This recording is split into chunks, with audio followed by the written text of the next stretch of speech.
24 तारीख को 23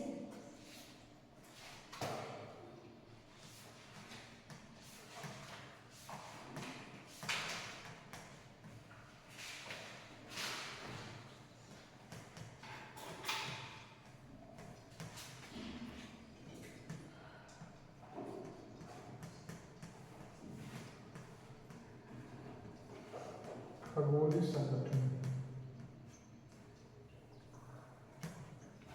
इसरो का नाम सुना आप लोगों ने? इसरो क्या है? इसरो क्या है? जैसे अभी हम लोगों ने है बताओ। ये खगोलीय संगठन मतलब कि जो खगोल के बारे में जानकारी होती है। जैसे एक अमेरिका में है, उसमें हम क्या कहते हैं नासा, और एक हमारे यहाँ है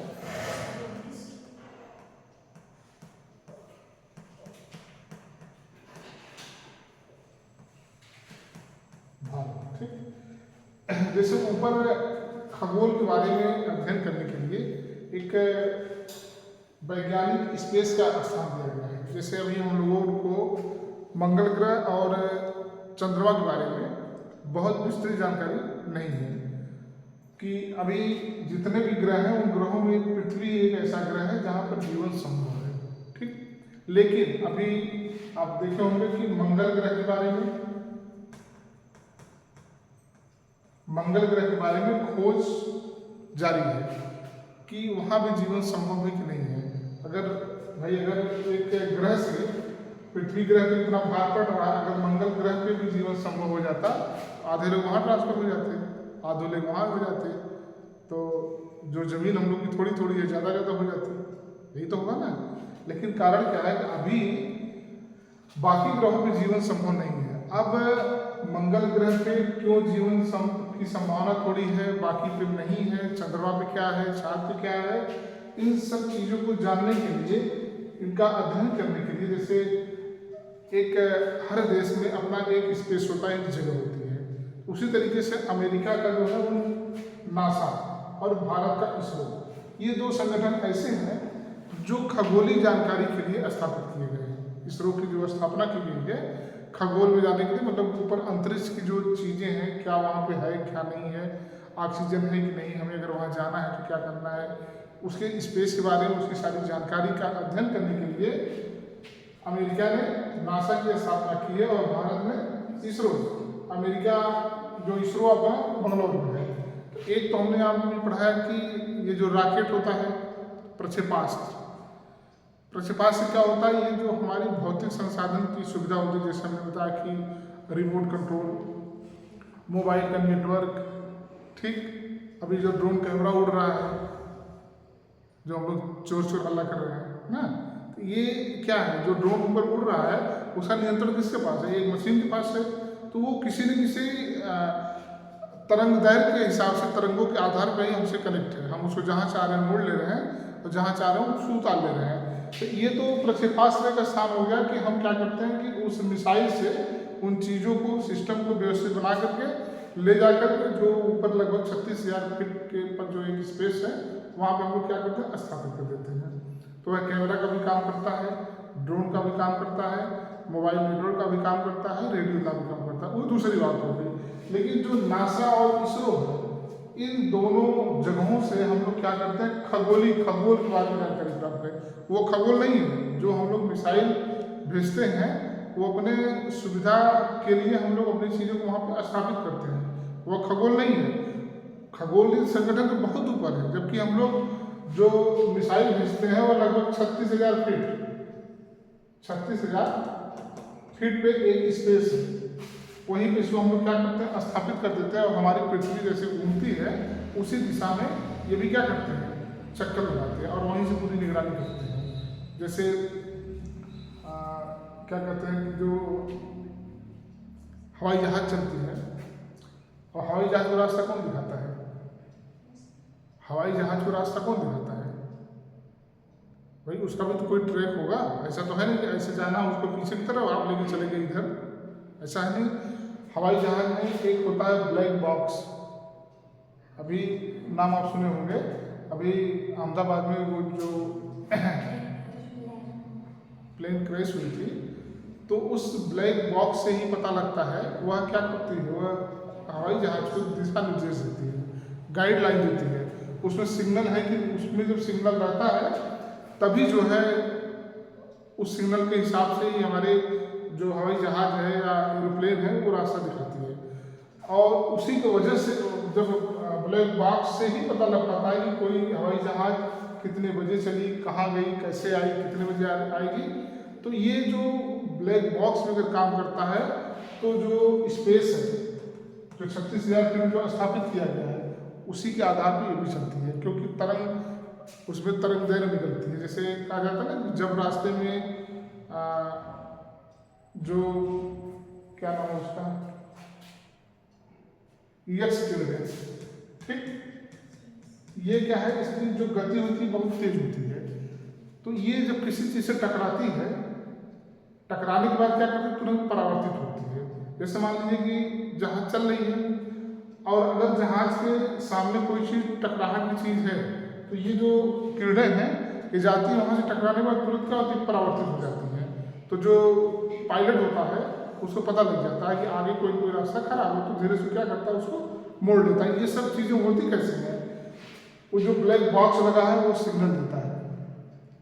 तो कुल मिला के वो जो स्पेस वाला मामला वो दूसरा है, नासा से और इसरो से, इन दोनों से खगोलीय जानकारी प्राप्त की जाती है। और आप देखे होंगे कि समय समय पर मंगल ग्रह पे भी व्यक्ति को भेजा गया, चंद्रमा पे भेजा गया, कभी सफल हुआ, कभी असफल हुआ, कभी कुछ प्राप्त हुआ, कभी कुछ नहीं प्राप्त हुआ। सबसे पहले अमेरिका ने भेजा था और इसरो के माध्यम से भारत में भी खगोलीय जानकारी प्राप्त करने का प्रयास कर रहा है। हेडिंग डालिए, खगोलीय संगठन में हेडिंग डाल दीजिए, फिर लिखिए नासा। नासा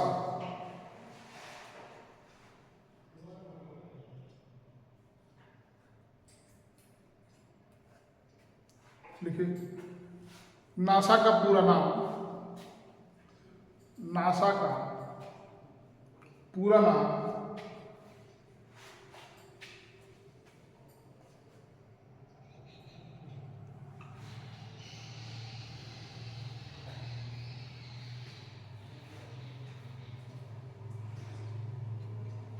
नेशनल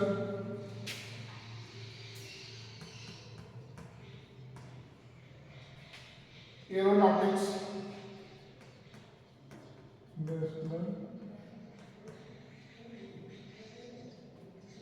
एरोनॉटिक्स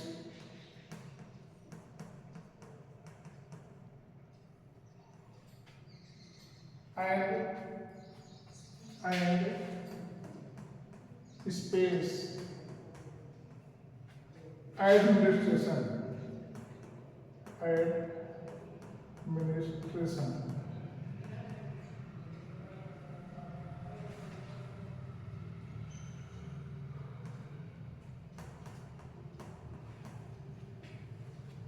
है।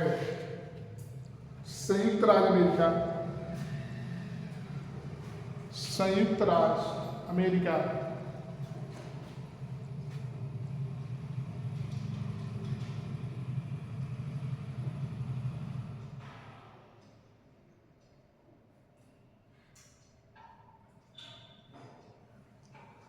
इस संस्था का संचालन करता है।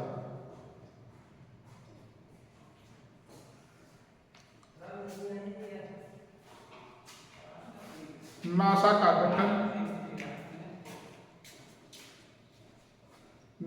गठन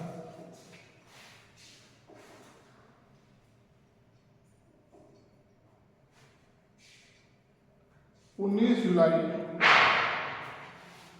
1948 में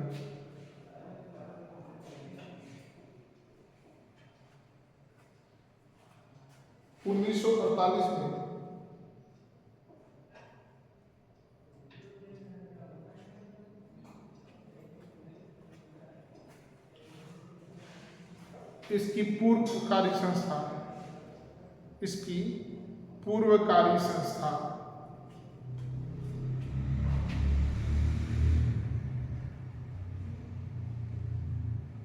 national advisory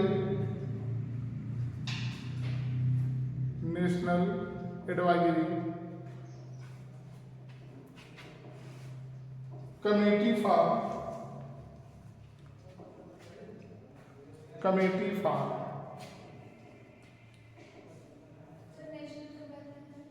advisory committee for aeronautics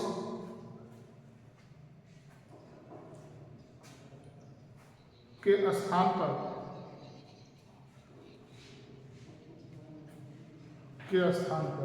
किया गया।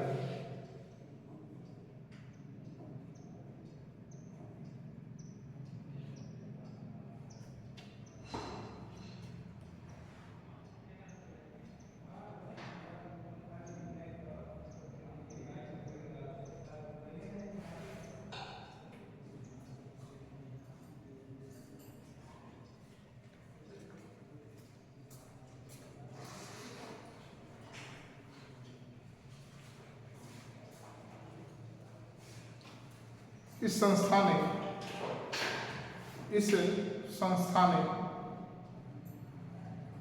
1 अक्टूबर 1948 से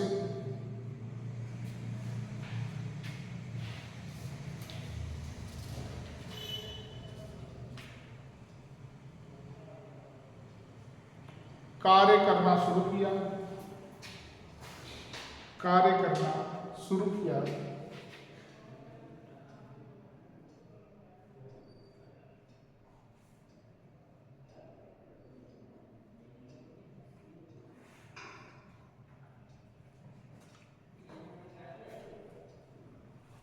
उस समय के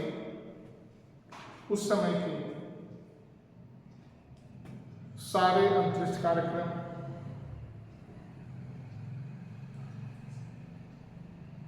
इसी एडवाइजरी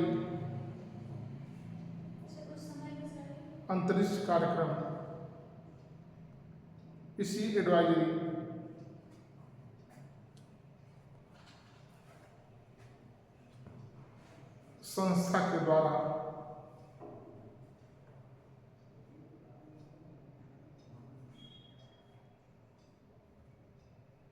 किया जाता था।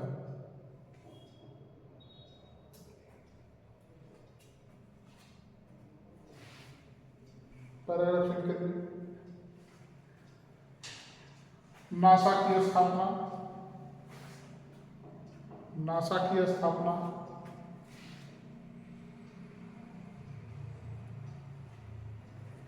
29 जुलाई 1958 को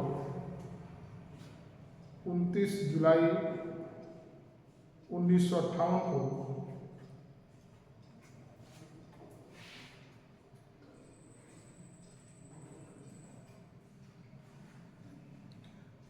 अमेरिकी सरकार ने किया।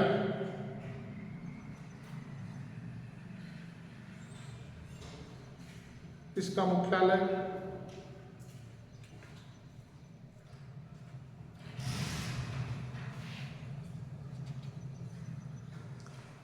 वाशिंगटन डीसी में है।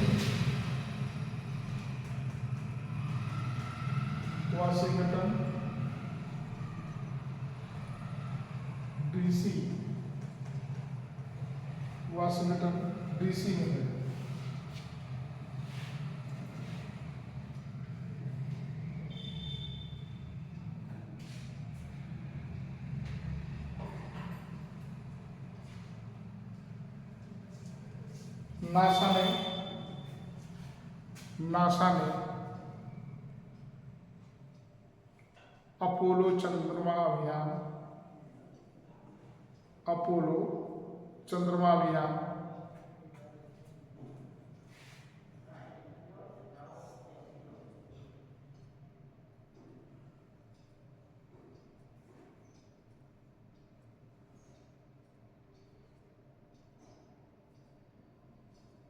और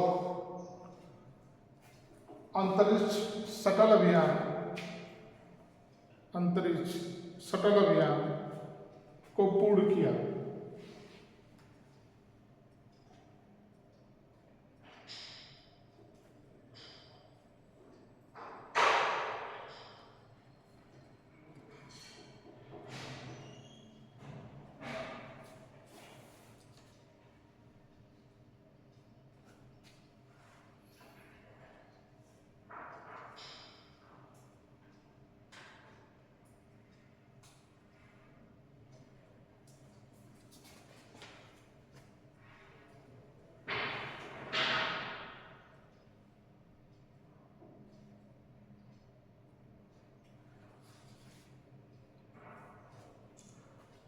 लिखिए नासा के द्वारा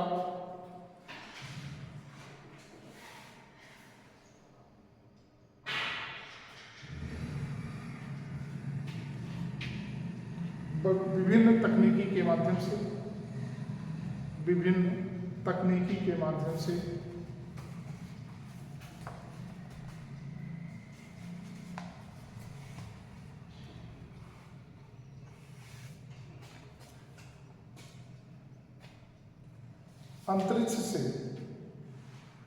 अंतरिक्ष से तस्वीरें ली गई हैं।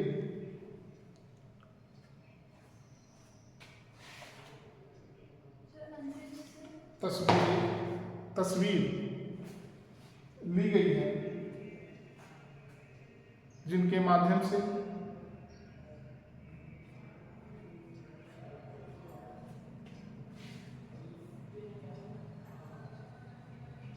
वैज्ञानिकों को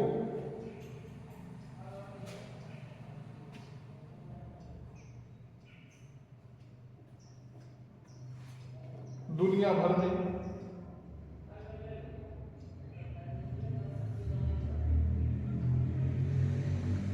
वनों, मत्स्य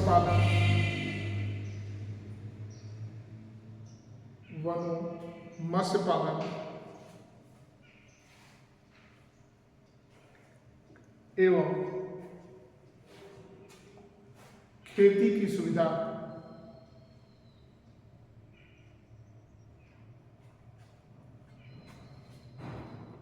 दी जा रही है।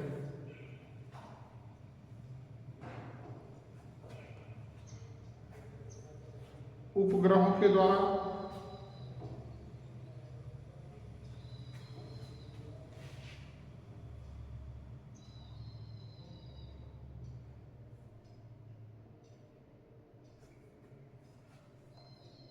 इसमें सहयोग किया जा रहा है। लिख लीजिए, अभी समझाएंगे। इसमें सहयोग किया जा रहा है।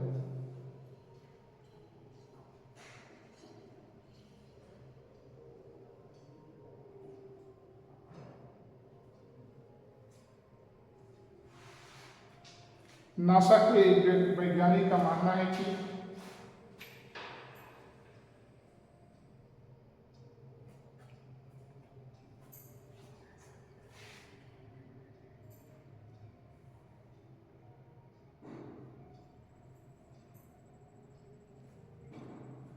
नासा के द्वारा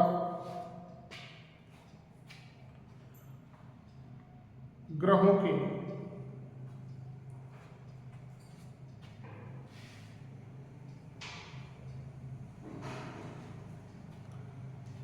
ऐसे चित्र लिए जा रहे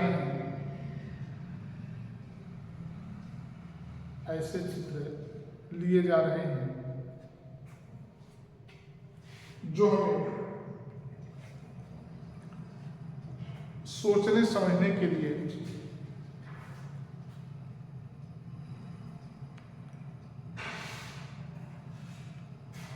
प्रेरित करते हैं।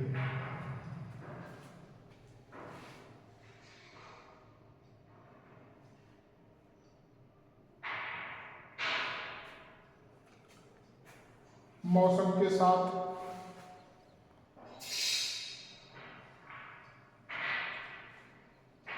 हर रोज बदल रही है,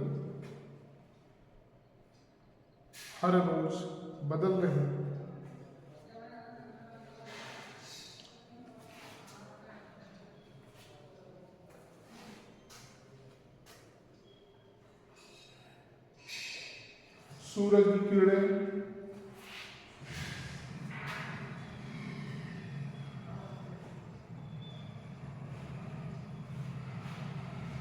हवाएं,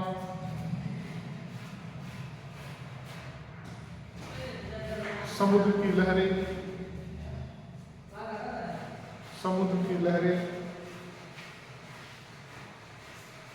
और तापमान पर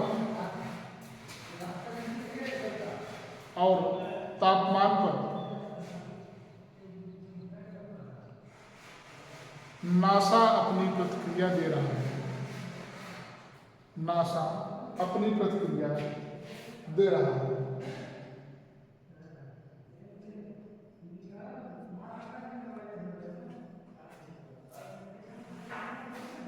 नासा के द्वारा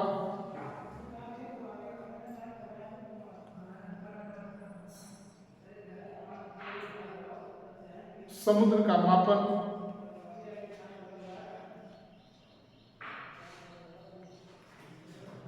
और भूमि का मापन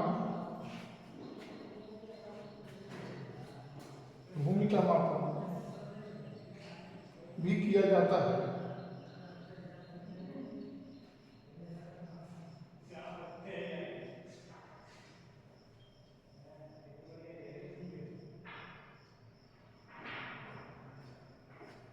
नासा के द्वारा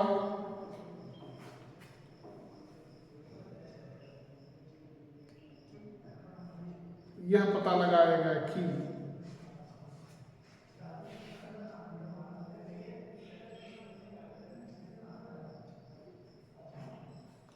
आर्कटिक में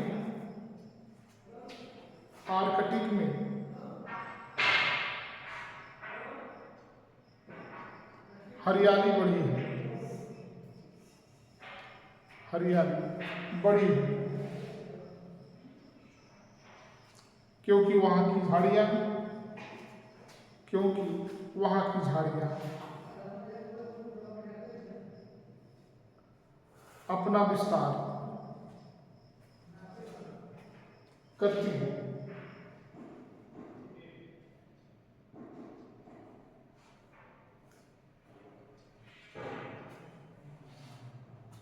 और कम तापमान में भी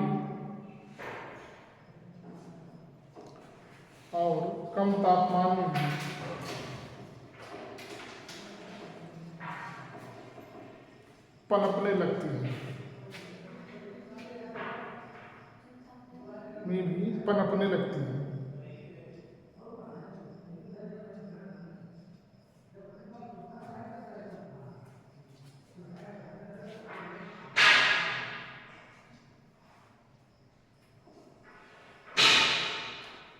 वातावरण में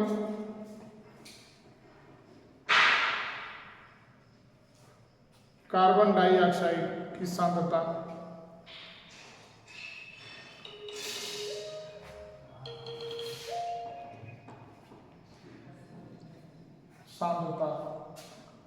या गहनता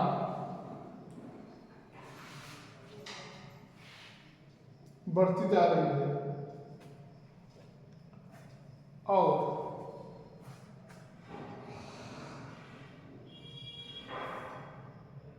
हमारी जलवायु या वातावरण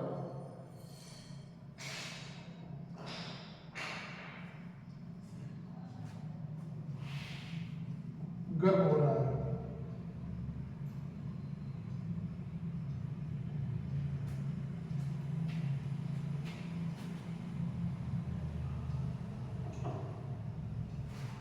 ऐसे में नासा की यह जानकारी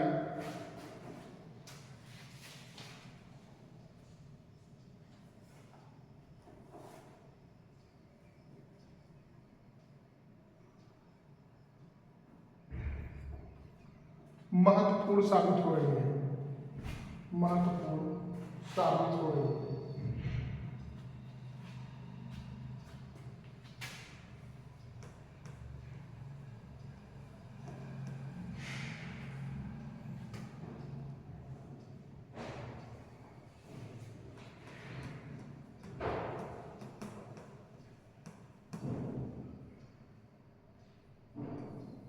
देखिए, जैसे हमने बताया आपको कि ये जो पहले तो नासा की स्थापना देख लीजिए, इसकी नासा की जो स्थापना हुई वो जुलाई 1958 को, ठीक। उसके पहले जो भी हमने आपको एडवाइजरी का फुल फॉर्म लिखवाया है उसका शॉर्ट में नाम है नेशनल या नेस, ये कहते हैं उसको, जो भी हमने लिखा ना कि उसके पूर्ववर्ती संस्था क्या है, एरोस्पेस करके एडवाइजरी करके है ना। हाँ, तो नासा के पहले उसी का ये शॉर्टकट है NSA, ठीक। इसकी स्थापना कब हुई थी? 1948 में। तो नासा के पहले NSA मतलब कि यह नासा की पूर्ववर्ती संस्था है, सारा जो स्पेस का काम था या खगोल का काम था इस संस्था के द्वारा किया जा रहा था, NSA के द्वारा। उसके बाद अमेरिकी सरकार ने जुलाई 1958 में नासा की स्थापना किया और उसके बाद से यह नासा जो है अमेरिका के पूरे विश्व का ये काम करने लगा। अब इसके द्वारा काम क्या क्या किया जाता है, जैसे अभी हम लोगों ने पढ़ा कि वैज्ञानिकों ने बताया कि नासा के माध्यम से हम लोग समुद्र को भी नापते हैं, जमीन को भी मापते हैं, और जो तापमान बढ़ रहा है, मौसमी परिवर्तन, चाहे तापमान हो, बाढ़ हो, मतलब हवाएं हो, समुद्री हवाएं हो, और वायुमंडल में कार्बन डाइऑक्साइड हो, यह सब मापने का काम कौन करता है? ये नासा ही करता है। जैसे होता क्या है कि अगर मान लीजिए इसको मंगल ग्रह के बारे में जानकारी प्राप्त करना है, तो ये क्या करेगा?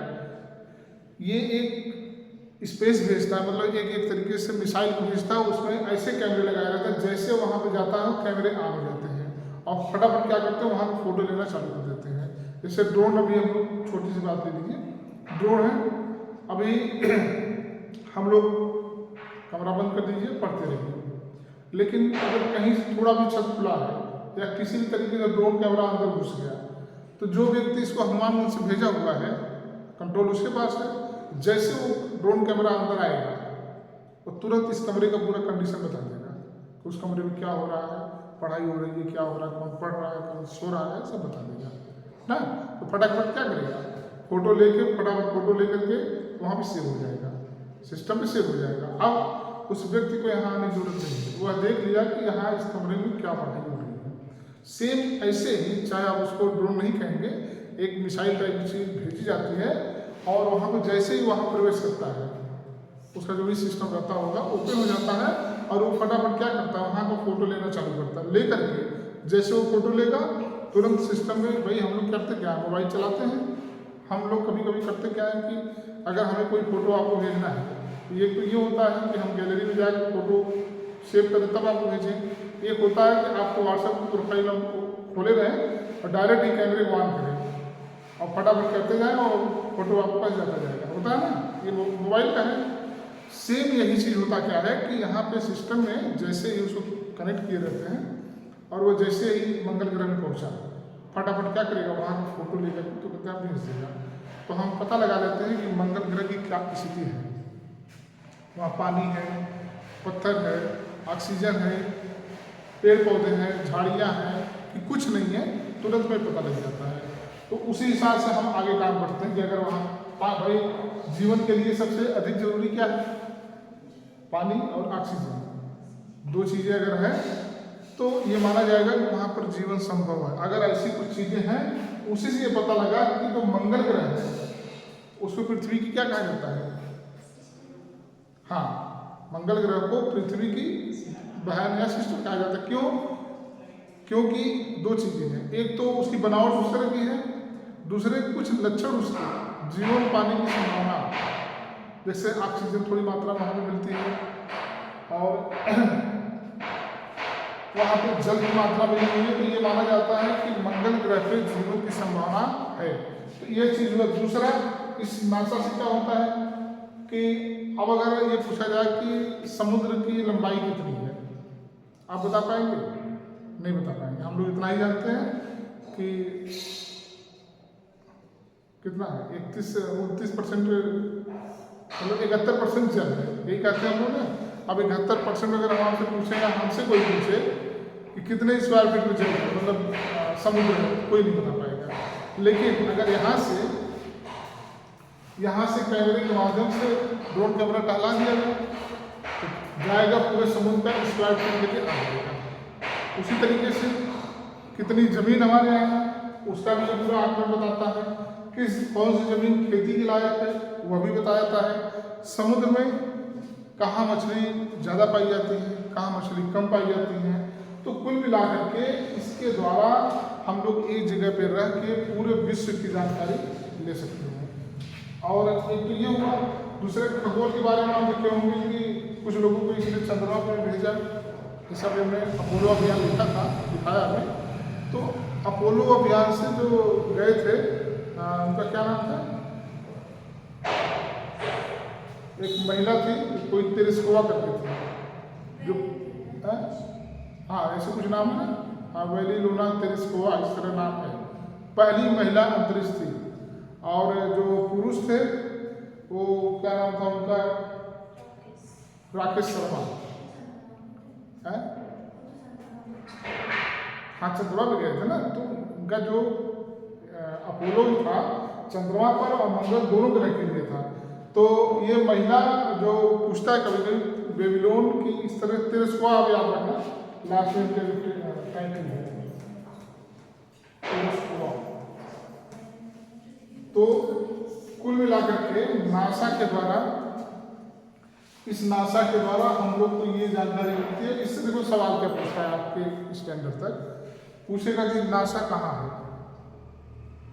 ठीक, नासा की स्थापना कब हुई और नासा का मुख्यालय कहाँ है। बहुत पूछेगा तो पूछ देगा कि नासा की पूर्ववर्ती संस्था का नाम क्या है, NSA। नासा की पूर्ववर्ती संस्था की स्थापना कब हुई थी, 48 58। 4-5 तरह के सवाल इससे पूछता है। तो इस नासा के माध्यम से अगर लिखने के लिए लिया जाता है मान लीजिए 2 नंबर में, तो आप लिखिएगा कि नासा की स्थापना जुलाई 1958 में अमेरिकी सरकार के द्वारा किया गया था। इसका मुख्यालय वाशिंगटन DC में है। यह एक खगोली स्पेस है या स्थान का नाम है। इसके माध्यम से यहाँ से हम लोग खगोल के बारे में पूरी जानकारी प्राप्त करते हैं। इसके साथ साथ यह मंगल ग्रह पर चंद्रमा के बारे में पूरी जानकारी देता है। और पृथ्वी की अगर हम बात करें तो हमको समुद्र का आंकड़ा देता है, जमीन का आंकड़ा देता है, ठीक, और मछली पालन का आंकड़ा देता है, जलवायु का, समुद्री हवाओं का, तापमान का, वायुमंडल में कितने कार्बन डाइऑक्साइड है, कम है, ज़्यादा है, इन सब की जानकारी हमको इस नासा के द्वारा प्राप्त होती है। और अभी नासा ने आर्कटिक महासागर का भी अध्ययन किया, जहाँ पर उसने बताया कि अब वहाँ पर हरियाली देखी जा रही है, क्योंकि वहाँ पर जो झाड़ियाँ थी अब वह कम तापमान में और पनप रही हैं। जैसे झाड़ियों के लिए आप देखे होंगे जो झाड़ियाँ हैं उनके लिए तापमान बहुत अधिक होना जरूरी होता है। जो अभी आप झाड़ियाँ, जो कंटीली झाड़ियाँ होती हैं जिसमें कांटे लगे रहते हैं, जिसमें पहले छोटा छोटा फल आता था, क्या कहते हैं, तो बैर देखिए तुम लोग, नहीं खाई, बड़े पेड़ वाला बैर नहीं, छोटे पेड़ वाला। हाँ जैसे यहाँ इस तरह का रहता था, एक तोड़ने के लिए 10 कांटा घसता था हाथ में, लेकिन उसको तोड़ा जाता था हाथ डाल करके। मतलब कि वो इसी समय जब तापमान अधिक होता है, ठीक है, उसी समय वो खूब रहती थी। और उस समय जब तापमान अधिक होता था तो कांटे भी बहुत नुकीले नुकीले हो जाते थे। तो अब वो देखने को नहीं मिलती है। और चूंकि अंटार्कटिका में तापमान बहुत कम है, वहाँ बिल्कुल क्या है, केवल बर्फ नहीं पाई जाती है, लेकिन वहाँ भी अब क्या हो रहा है, मौसम बदल रहा है, तापमान बढ़ रहा है, इसलिए कुछ कटीली झाड़ियाँ वहाँ पे अपना पैर पसार रही हैं, मतलब विकसित हो रही हैं। तो इस नासा ने हमें ये भी बताया कि अंटार्कटिका में भी अब हरियाली देखने को मिल रही है। बस इतने में 2 नंबर आपका पर्याप्त हो जाएगा। मोटी मोटा इससे जो सवाल पूछता है कि नासा की स्थापना कब हुई, इसका मुख्यालय कहाँ है, देखो अमेरिका और वाशिंगटन DC, दोनों बात से कंफ्यूजन न हो कि अगर कहाँ है पूछता है तो अमेरिका में है। जैसे अगर मान लो ऑब्जेक्टिव सवाल पूछा तब तो या तो अमेरिका रहेगा या तो वाशिंगटन DC रहेगा। और अगर 1 नंबर में पूछता है कि नासा कहाँ है तो आप लिखिएगा नासा अमेरिका के वाशिंगटन DC में है। इसकी स्थापना इतनी हुई थी, बस काम का हो गया। तो इसी में से 4-5 तरह के सवाल पूछता है। नासा कहाँ है, इसका मुख्यालय कहाँ है, इसकी स्थापना कब हुई, इसकी पूर्ववर्ती संस्था क्या नाम है और इसकी स्थापना कब हुई, ठीक। अगले अधिकारी इसरो।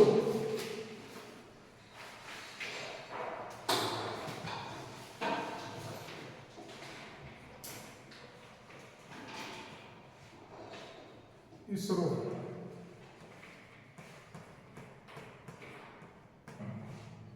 भारतीय अंतरिक्ष अनुसंधान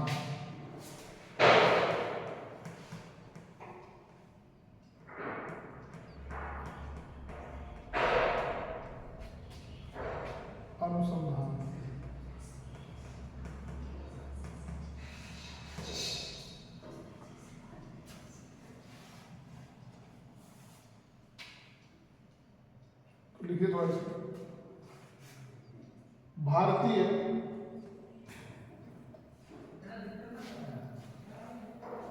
राष्ट्रीय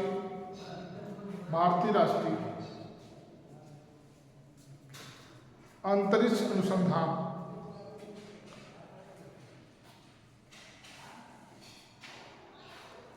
समिति का गठन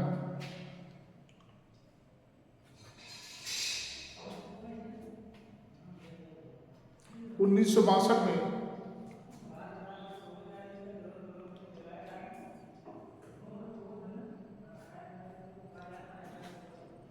प्रसिद्ध अंतरिक्ष वैज्ञानिक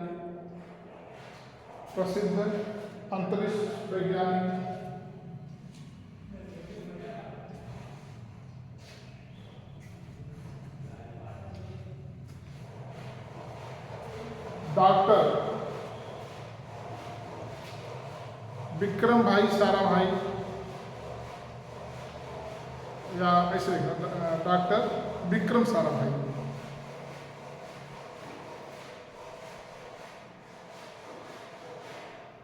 क्वेश्चन में लिख लीजिए, भारतीय अंतरिक्ष के जनक, भारतीय अंतरिक्ष के जनक की अध्यक्षता में किया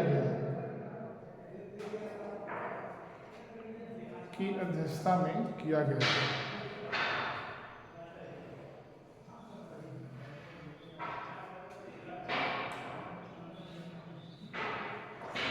इसी के अंतर्गत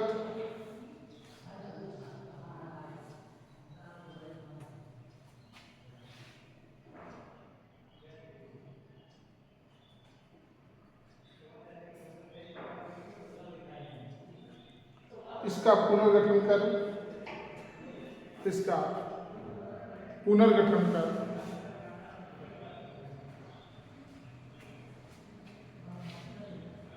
15 अगस्त 1969 को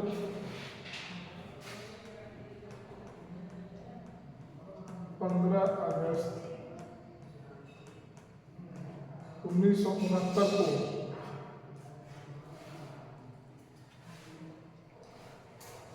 भारतीय अंतरिक्ष अनुसंधान संगठन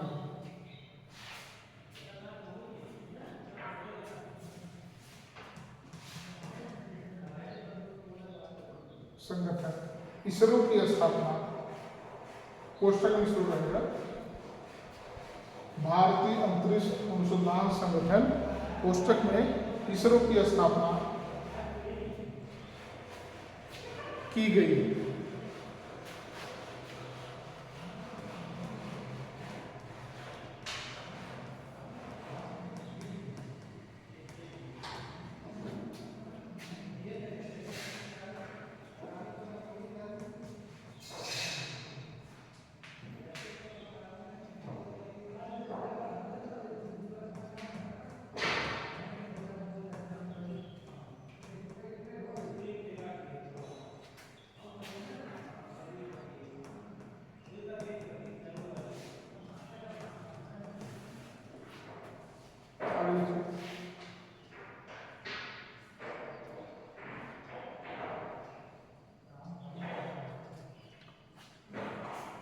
अंतरिक्ष विभाग को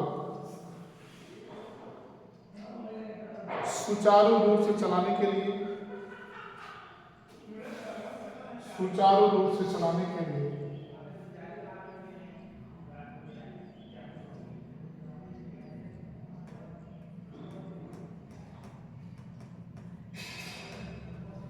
अंतरिक्ष विभाग की स्थापना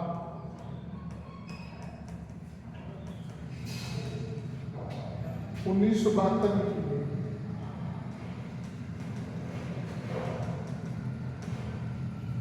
1972 में की गई।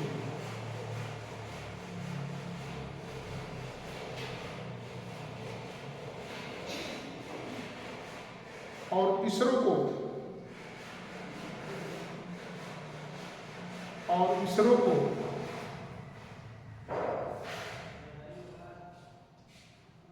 अंतरिक्ष विभाग के नियंत्रण में रखा गया।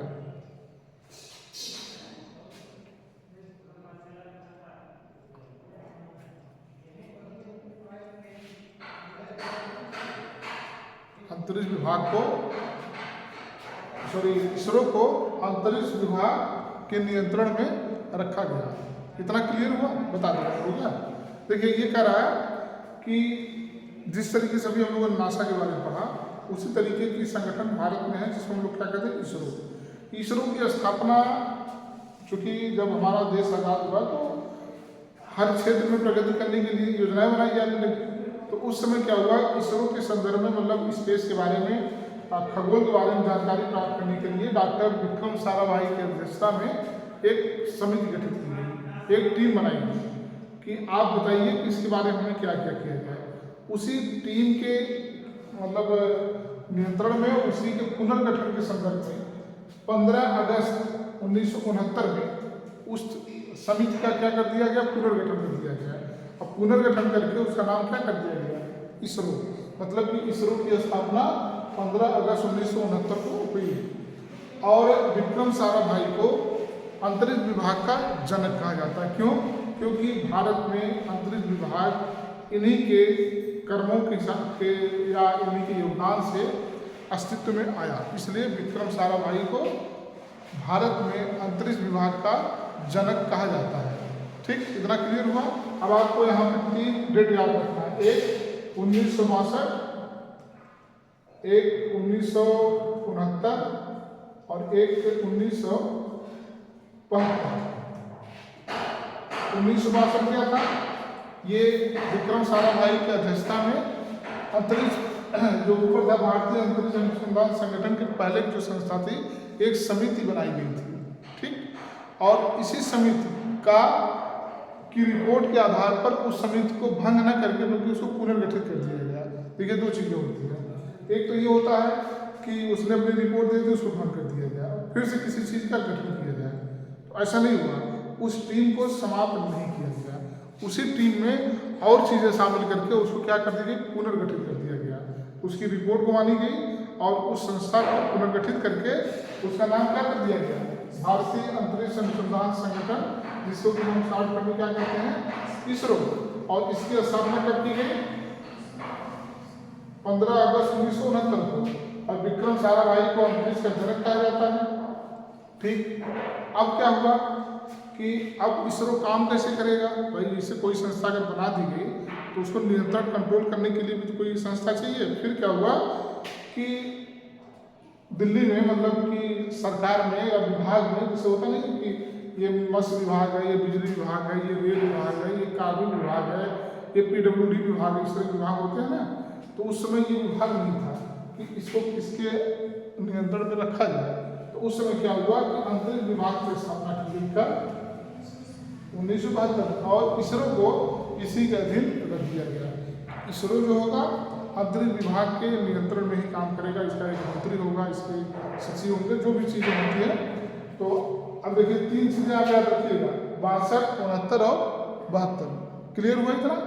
इसमें देखो, इसमें कैसे पूछता है, इसरो का पूरा नाम पूछेगा। ठीक, इसरो का पूरा नाम पूछेगा। और इसरो की स्थापना कब हुई ये पूछता है। और अंतरिक्ष विभाग का जनक कौन है ये पूछता है। अंतरिक्ष विभाग की स्थापना कब हुई ये पूछता है। इसरो का पूरा नाम पर मुझे कंफ्यूज हो रहा है, बता देता हूँ।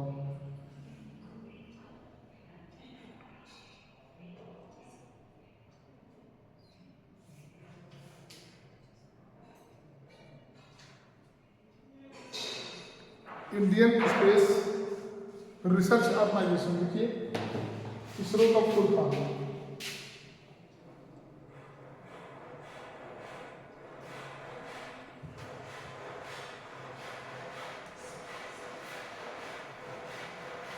इसरो, ठीक, इंडियन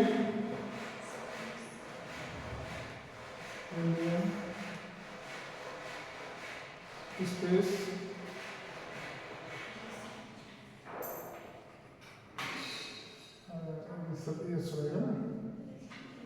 रिसर्च, हाँ, रिसर्च ऑर्गेनाइजेशन,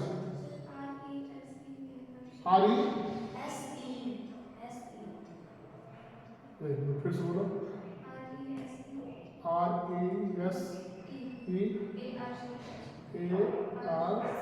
रिसर्च ऑर्गेनाइजेशन किस पे बताओ?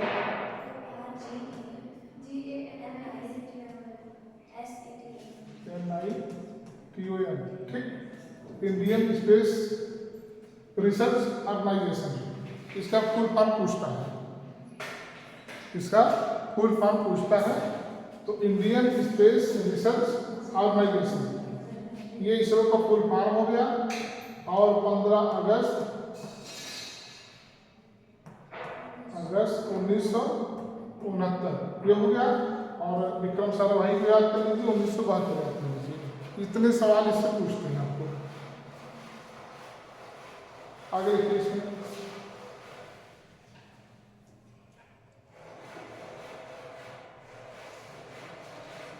देखिए, भारतीय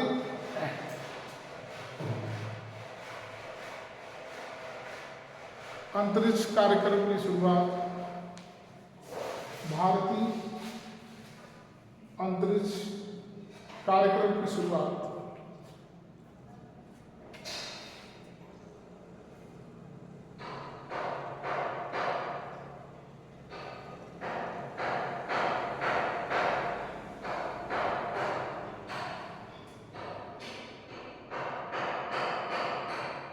वैसे तो 1963 से शुरू हो गई थी,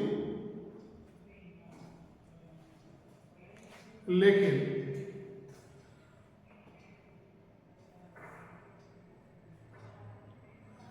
व्यवस्थित रूप से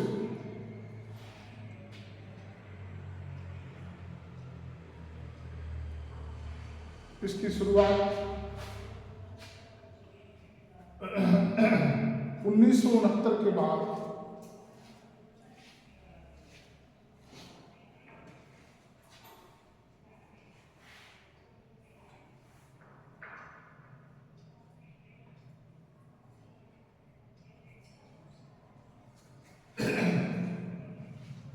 क्या लिखिएगा, से मानी जाती है, से मानी जाती है।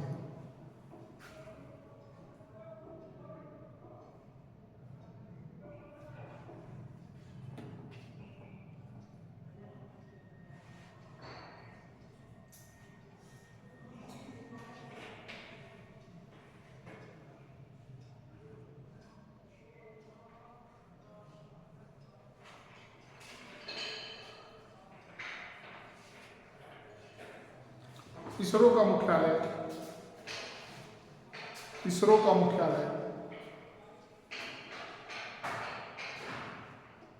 बंगलुरु में है।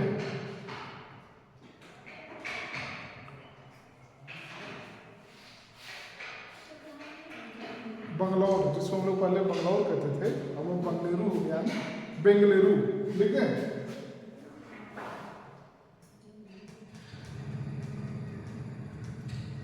बेंगलुरु पहले क्या था, बंगलौर। कहाँ है नेहा, किस राज्य में है, किस राज्य में है? हाँ, कर्नाटक, ठीक। इसका मुख्यालय कहाँ पे है? क्लियर हुआ? ये भी पूछता है इसका मुख्यालय। देखिए, एक नंबर के सवाल में और ऑब्जेक्टिव सवाल में अभी आज हम लोग जितना पढ़ा, इससे कम से कम 10 से 12 सवाल बनते हैं, पूछते हैं। और 1-2 सवाल जरूर पूछेंगे, 1-2 सवाल। इसलिए हम बताते हैं कि 15 ऑब्जेक्टिव होता है और 11 अतिरिक्त उत्तरीय, ऐसे है ना सवाल? नहीं, 15 और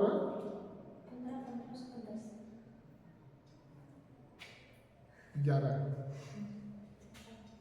15 और 11 रहेगा अतिरिक्त उत्तरीय, ठीक। उसके बाद जो बचेगा वो 2 नंबर का रहेगा। और अरे भाई ये बताओ, 15 और 11 कितना हो गया? ठीक। बाकी जो 12 सवाल आपके लिए उत्तरी हो गए, तो हो गया 26, 24, 50। तो ठीक है।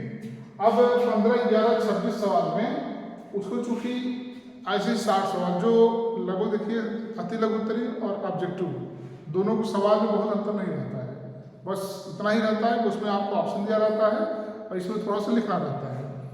इतने सवालों में नासा के बारे में और इसरो के बारे में इतने तरीके से सवाल पूछेगा तो इतना ही पूछेगा जितना हम बताएंगे आपको, नहीं पूछेगा तो फिर नहीं पूछेगा। नासा की स्थापना, नासा कहाँ है, नासा का मुख्यालय, नासा की पूर्ववर्ती संस्था का नाम क्या था, उसका गठन कब हुआ, नासा का गठन कब हुआ, यहाँ तक वो हो गया। और जब भारत के बारे में आएगा तो इसरो का पूरा नाम और भारत में अंतरिक्ष का जनक कौन है, इसरो की स्थापना कब हुई, अंतरिक्ष विभाग की स्थापना कब हुई और इसरो का मुख्यालय कहाँ है, पूछेगा तो इतना पूछेगा। अब हेडिंग डाल दीजिए, भारत में अंतरिक्ष संस्थान, भारत में अंतरिक्ष संस्थान